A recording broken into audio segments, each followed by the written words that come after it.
Hello, I'm Daniela. In today's video, I'm going to show you how I slow stitch a rainbow using fabric.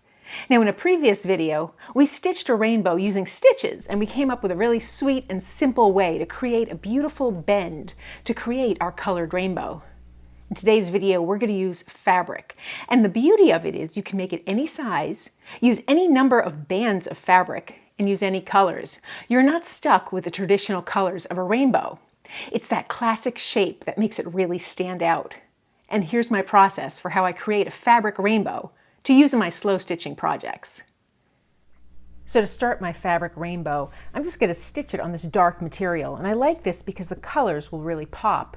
I always start my rainbow by choosing my colors. It's kind of like painting with fabric. Traditionally, rainbows are red, orange, yellow, green, blue, the Roy G. Biv that we all learned. But the beauty of making your own rainbow, your fabric collage, is you can use any colors. And here I just have two shades of blue and a purple. And the beauty of fabric is it comes in all these different patterns and colors that I can get the colors to coordinate. So my purple fabric has little spots here of this light blue, and then I have a color in between. So these are going to be the colors for the bands of my rainbow. Now I'm just going to choose 3, but you can choose as many as you like or as few. You can even make a rainbow with just a shape and then add the stitching to make your bows. Now to start this, what I do is I take just some cardboard and I make a template. So as you can see here, I've already cut my rainbow template, and I just traced around jars to make that circle that I wanted, the approximate size. Now you can make this as abstract as you want by making the shape a little wonky or a little thick or thin or even having rough edges. I'll set aside my background piece for now, and I'm just going to work on the bands. So the way I like to do that is I like to cut all 3 bands at once. So I put my fabric down, and I'll take my smallest piece of fabric and put that on top. I think I want that blue to be in the center of the bands of rainbow, but I'll choose that at another point. Then I just put my template down and trace all the way around. And now, because this fabric is thin enough, I can cut all these pieces at once. I'm going to take a pin, hold my fabric in place just on the rainbow inside of it here. And maybe I'll put another pin just outside of it.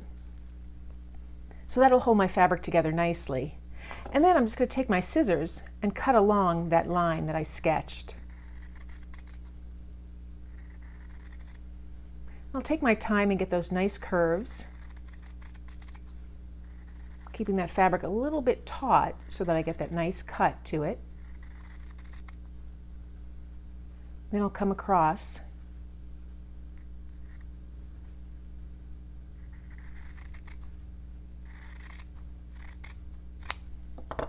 I'll set my extra fabric aside, trim up this end a little, and now I want to create that little bow in the center, that little arc.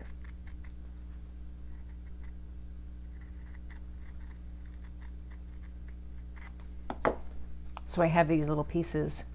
So now if I take my rainbow apart, I have all 3 colors, and now I can decide exactly the color scheme that I want. And I think I like that with the purple and the light as the bookends. So now I know that my background piece is going to be all of that purple, so I'll just set that aside, and now I want to cut my pieces here. So again, I'll just pin those together, and I can take my template and just kind of eyeball approximately how thick I want those bows to be.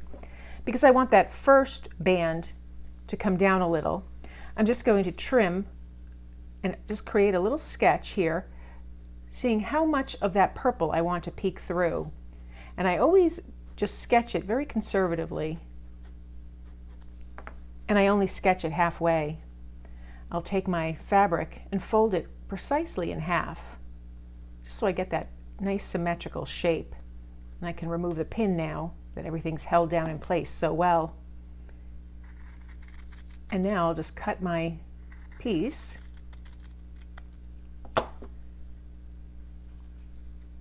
And so I can take my time and really see if it's the size that I want.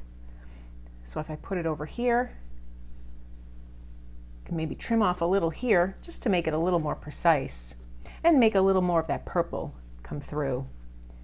So again, I'd like to take both of my layers together,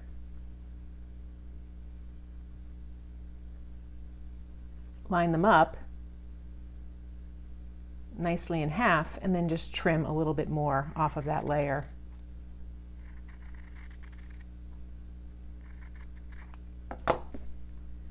And then this is just trial and error until I find the exact size that I like.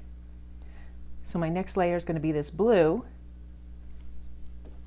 And now for this layer, I'll just fold that in half and create that shape by just trimming a little more off of that.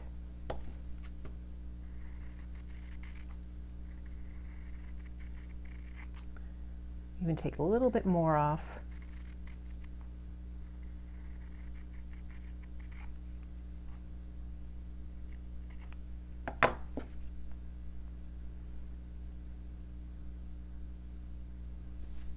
And I like the way that looks. Now you could round the edges a little more if you like, trim a little further off of this piece. It's up to you. So I think I'm just going to take a little bit more off this light blue, just because I really like that color of that middle shade. Fold it in half.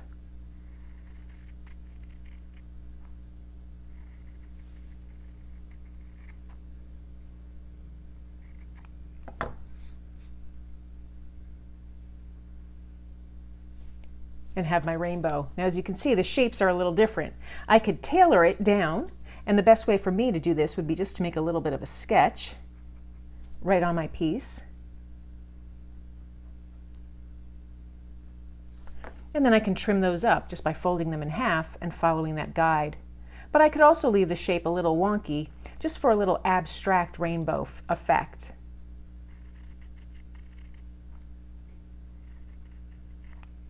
So I'll trim those up and we'll take a look at our rainbow.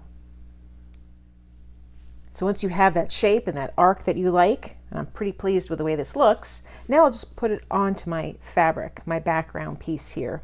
And I'm going to attach this background piece to my work eventually. So that's one of the reasons I'm not using a padded background or a heavier background. But I like the way this looks against the dark gray background. So now I'm just going to take my pin and pin it in place. And now I can start my stitching. Put it in place in 2 spots because we have all of the fabrics layered here. I can really work it to make sure that I hide all the layers and really decide exactly what I want. So now I'm just using some black cotton pearl because I think that'll look nice with that background. And you can choose your stitch. I'm just going to start here on this lower bow here to this rainbow, and I'm just going to stitch around. So I'll start right here, coming through all those pieces of fabric, and I'll make a little straight stitch. Then I'm going to skip a spot and continue all the way around, and it will outline this shape. So I just make my stitches. Now you can use any type of stitch you want, depending on the look you're going for. This is a kind of a rustic rainbow, so I like that classic traditional stitch. You can use any type of stitch, like a back stitch or a stem stitch or a split stitch. So I'm going to sew all the way around this color piece, and then I can decide how much of this rainbow I want to stitch around. I already know that I want to stitch around each of the colors, the bands on this rainbow. So once I have my stitches going, I'll continue sewing around each one of them and show you the finished piece. So here's my completed rainbow where I stitched on all the layers, and I really love the way that looks. Using the black thread really emphasize each band of that rainbow, and it's kind of a fun way to make it very personal. By changing the colors, I could have either coordinated or contrasted with the colors of the fabric that I have. Now I really love the way that color, it's so bright, all the colors of that rainbow, how they pop against that dark background. But you could also go for something very similar, but with a subtle and pale effect. And again, I coordinated my stitches to the color of the background, but you don't have to do that. And the beauty is you have so many variations between the colors that you choose for your rainbow, for the fabric bands, as well as the colors for the stitching. and the number of bands you create. Here I only did 3 for each of them because I like that simplicity, but you could make a very elaborate and large piece if you wanted. So one thing is I wanted to show the back of the fabric where I made all my knots when either I ran out of thread or if I made a mistake and I had to rethread my work, or if I got a knot in my threading. So I just have a few little knots here, and then my pieces are ready to be used. So that's how I use fabric to create a slow stitched rainbow. It's a little different than just using stitching to create a rainbow. And by using colors that are either bold or subtle, you can get a really interesting effect. I personally love to stick to blues and purples, but I do think that other colors have their place. What color schemes do you think you'd use in your rainbow? Comment below. If you enjoyed this video, please give it a thumbs up and be sure to subscribe. Thanks for joining me today.